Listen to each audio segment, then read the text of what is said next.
Alors, on va commencer une série de vidéos sur des soumissions qui ne fonctionnent pas ou fonctionnent peu. Et pourtant, c'est des soumissions qu'on va apprendre dès le début de notre cursus en Jiu-Jitsu, parfois dès la ceinture blanche, parfois un peu plus tard. C'est pas des soumissions qu'on peut retrouver sur Instagram, des nouvelles soumissions qui sont loufoques et qui ne fonctionnent pas. C'est vraiment des soumissions qu'on apprend dès le début. Et quand on regarde les statistiques, souvent ces soumissions, on ne les retrouve pas en compétition. Alors, je vais essayer de montrer pourquoi on ne les retrouve pas en compétition, qu'est-ce qui fait qu'elles sont moins bien que les autres et comment on pourrait les améliorer. La première soumission, ça va être l'Americana, que je vais vous montrer tout de suite.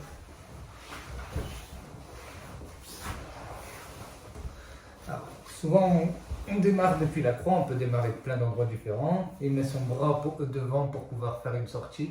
Et là, je viens en revers, poser sa main au sol. Une fois que j'ai posé sa main au sol, je vais attraper mon poignet avec ou sans les pouces. Je viens décaler une première fois son coude vers sa hanche pour pouvoir créer de la tension. Et là, je vais avoir un mouvement de levier, de tirage. Lever avec la main gauche et pousser avec la main droite. Voilà.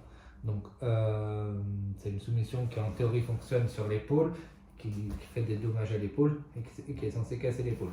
On la retrouve en montée aussi.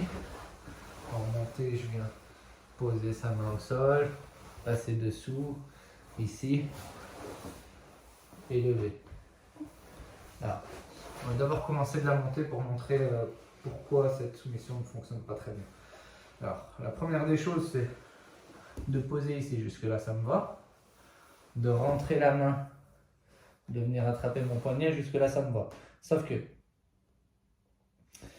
ce qui ne va pas dès le début ici, c'est que j'ai tout le poids d'un côté de mon adversaire et que s'il veut me retourner, il peut le faire très très facilement. Il a juste à venir sortir sa jambe ici, attraper ma tête par-dessus mon épaule, hop, comme ça, attraper le kimono, ponter sur son côté gauche et je vais être renversé.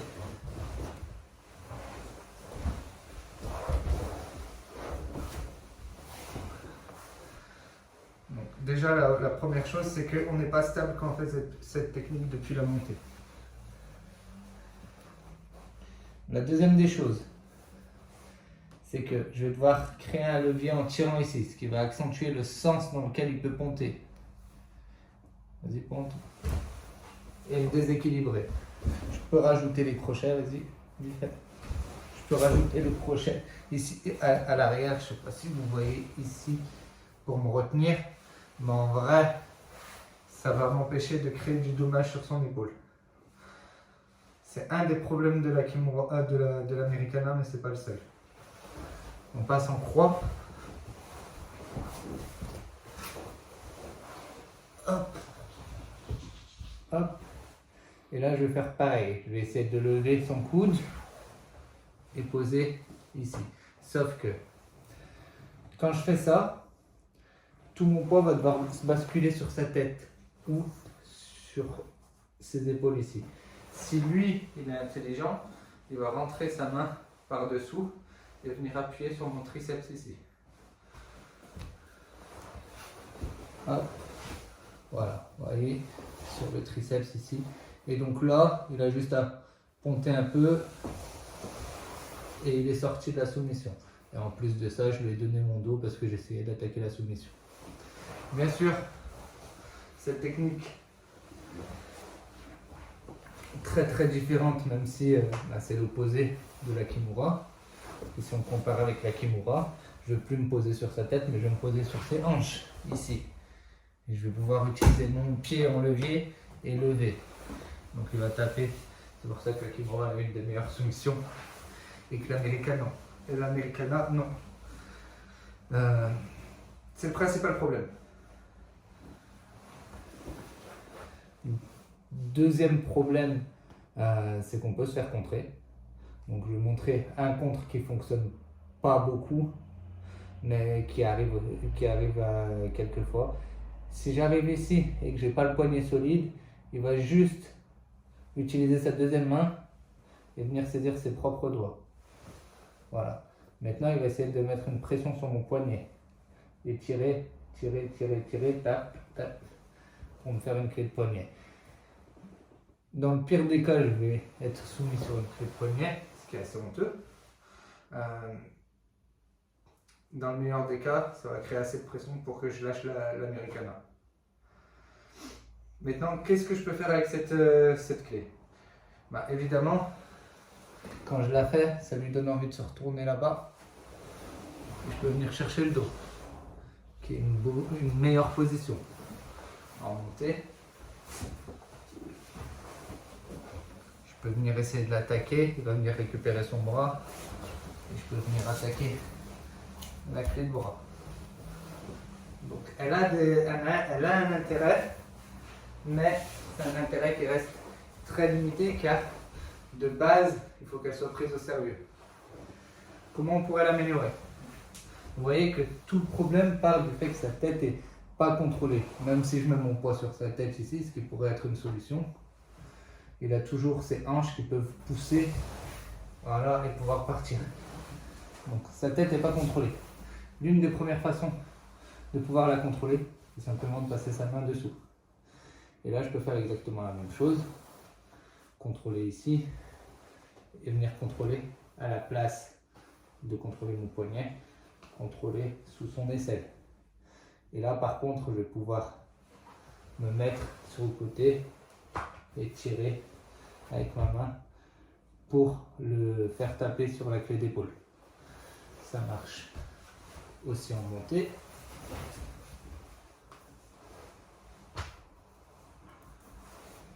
J'ai plus le problème de déséquilibre que j'avais. Donc, avec la tête en contrôle, ça peut être une bonne soumission. Le problème étant que j'ai qu'une seule main qui contrôle, ici, et que s'il a assez de force, il va pouvoir sortir.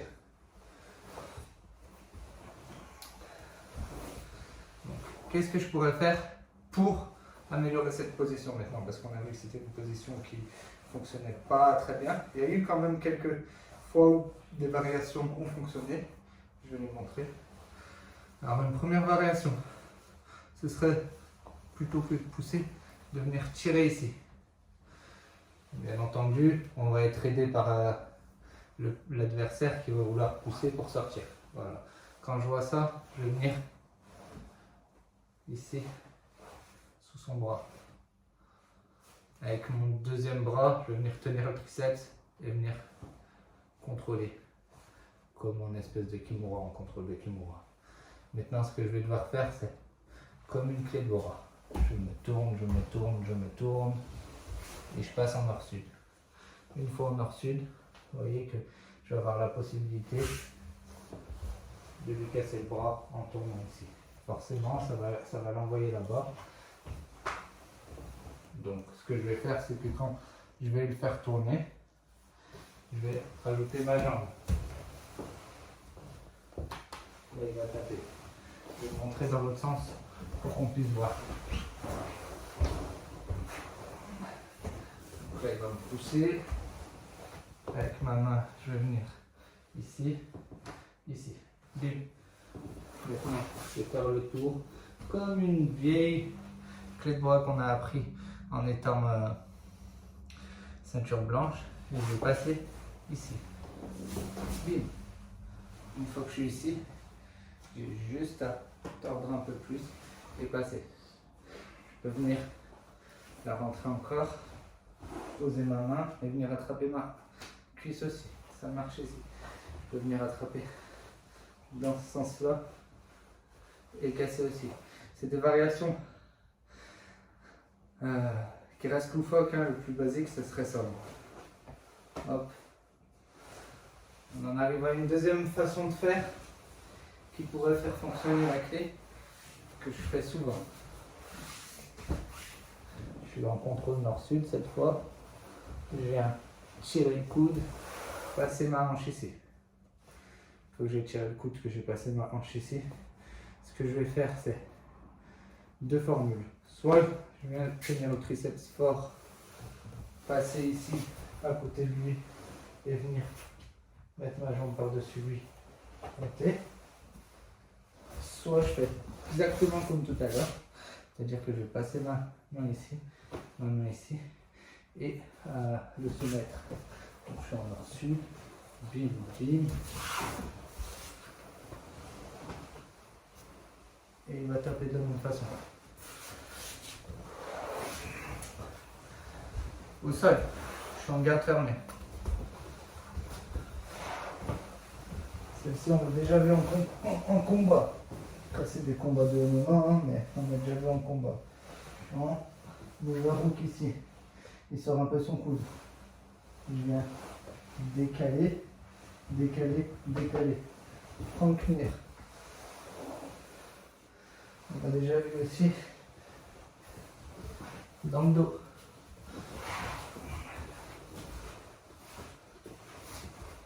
Ici, si j'arrive à passer par-dessus, me décaler, je me retrouve dans la position de tout à l'heure. Bim, bim. C'est des variantes qui pourraient fonctionner. Honnêtement, il faudrait les tester en compétition pour voir si ça fonctionne. Mais ce qui est sûr, c'est que c'est toujours mieux que l'Americana classique dans l'axe, qui a le principal défaut de se faire en croix et en montée finalement. Une dernière chose pour ouvrir un peu le sujet, mets-toi au sol.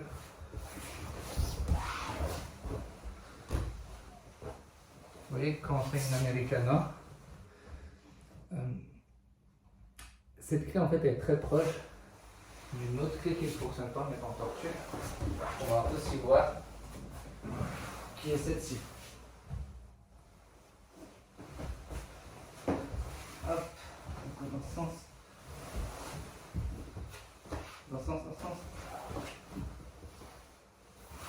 Hop. Donc, on va aussi la voir, hein, que les clés qui ne fonctionnent pas. Bim. On a tous vu la police faire ça. Hein. Wakigatame, bim. En fait, c'est une Americana. Là, si je le retourne, dans l'Americana.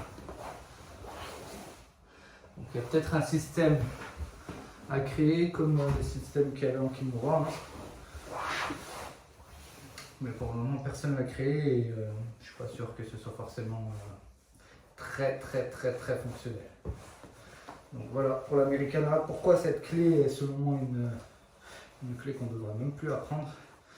Parce qu'elle ne fonctionne pas tout simplement.